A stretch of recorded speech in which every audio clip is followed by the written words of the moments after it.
सभाएं बहुत कम होती हैं, ज़्यादातर शाम की होती हैं या देर रात तक चलती हैं। तो प्रातःकालीन सभा का ये जो एक अनुभव था मेरे लिए अपने आप में बहुत ही यादगार पल जो कहूँगी। गुरु शिष्य परंपरा को आप किस नजर से देखती हैं? हिंदुस्तानी शास्त्रीय संगीत में गुरु शिष्य परंपरा का एक बहुत बड़ा स्थान है, बहुत आदरणीय स्थान है। ये जो विद्या है ये मौखिक विद्या है, जो परंपरागत जो है सीना बसीना तालीम जिसे कहा जाए, सुनकर उसको सीखा जाता है। तो जब गुरु जो शिक्षा दे रहे हैं, जो वो बताते हैं, तो उसको शिष्य को सामने बैठकर ही सीखना होता है। तो जब तक दोनों में वो एक तारतम्य ना हो, दोनों में एक आमने सामने बैठकर जो शिक्षा ना हो, तो वो बात आती नहीं, चाहे हम कितनी भी रिकॉर्डिंग्स ले लें। तो अपने आप में गुरु जो है उसका शिष्य को उस धरोहर को देना और शिष्य को उसको लेना और उसके बाद शिष्य को उसको आगे बढ़ाना। तो ये जो एक परंपरा चली आ रही है, ये अपने आप में उस नदी की तरह है जिसकी धारा जो है वो प्रवाहित होती चली जा रही है।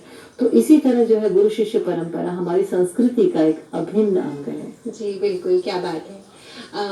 बात हो रही है सुरों की, तो मैं चाहती हूँ कि एक बंदिश, बारिश का मौसम चल रहा है तो हो जाए।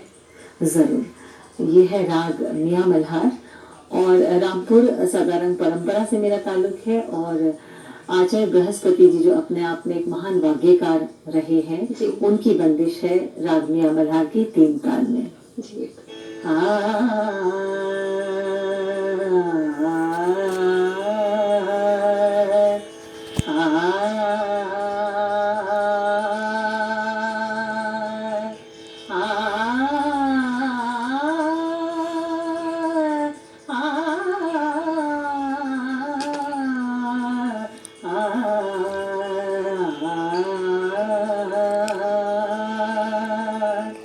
उमड़ी घुमड़ी घन घोर गरजे, उमड़ी घुमड़ी घन घोर गरजे, पपीहर टट पियू को बरजे, पपीहर टट पियू को बरजे, मचली मचली चपल बिजुरी चमके, मचली मचली चपल बिजुरी चमके, तरफिया कुल जियराल रजे, उमड़ी घुमड़ी घन घोर गरजे, उमड़ी घुमड़ी घन घोर गरजे, उमड़ी घुमड़ी घन घोर।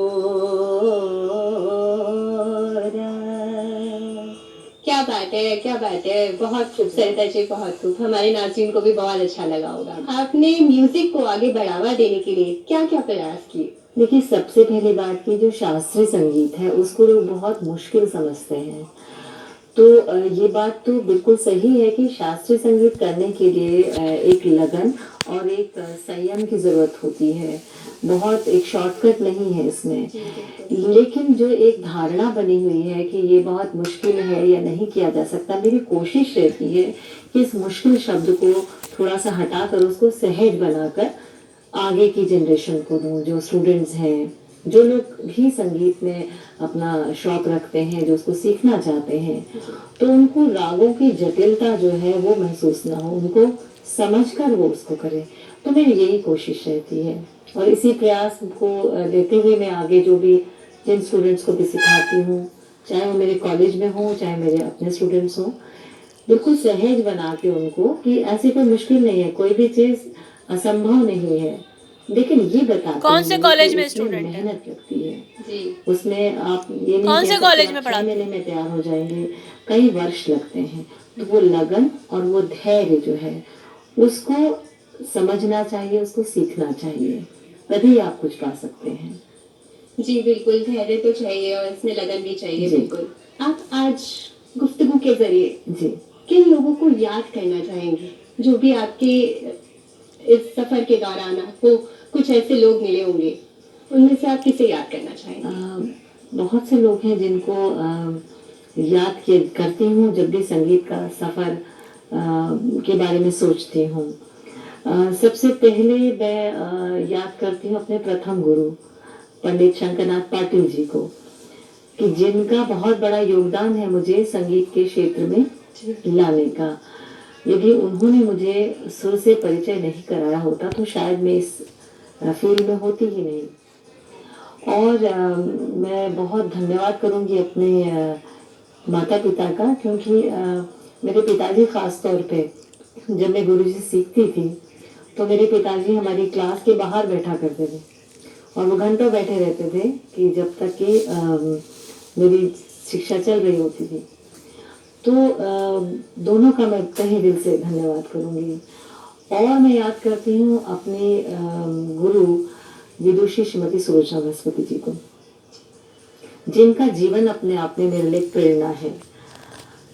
वो हमेशा कहती हैं कि ये एक साधना है और इसको निरंतर करते रहना चाहिए, चाहे कोई भी परिस्थिति हो। तो मैं इन चारों को बहुत दिल से धन्यवाद करती हूँ। और केवल कहने मात्र से नहीं होता, जैसे हमने कह दिया कि हम धन्यवाद करते हैं या आप कर क्या रहे हैं जी। यदि उन्होंने आपको कुछ शिक्षा दी है तो आपका एक फर्ज बनता है कि आप आगे उसको कैसे प्रचार प्रसार करें, आगे उसको कैसे बढ़ाएं, या एक धरोहर आपको मिली है वो आप आगे लें। तो महज ये कह देने से कि गुरु है और उनकी सेवा करें, सेवा इस तरीके से कि गुरु ने जो आपको सिखाया है, कोई भी गुरु यदि कुछ सिखाता है तो उसकी तहे दिल से इच्छा होती है कि वो उस चीज को आगे लेकर जाए। जी बिल्कुल। और गायकी के अलावा भी कुछ उसमें जोड़ा जाता है, मतलब उनसे प्रेरणा ली जाती है। बहुत मिलती है जब हम गुरु के साथ, हमें ये तहजीब सिखाई जाती है, शिक्षा कैसे ली जाती है जी। और आप यदि मंच प्रदर्शन कर रहे हैं तो उनके पीछे तानपुरे पर बैठकर कई बार कई प्रोग्राम्स में हम सीखते हैं कि स्टेज में बैठने की तहजीब क्या है जी, कैसे जो साजिंदे होते हैं उनके साथ कैसे संगत होती है। तो शिक्षा केवल मात्र सामने बैठ के राग रागनियां सिखाने से नहीं होती है, ओवरऑल होती है कि आप सीखते हैं, हर कदम पर आप सीखते हैं।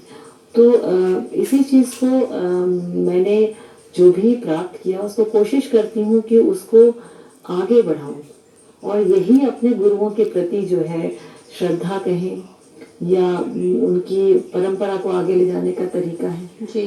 तो उस राह पर चल पड़ी हूँ, आगे ऊपर वाले की जैसी इच्छा है।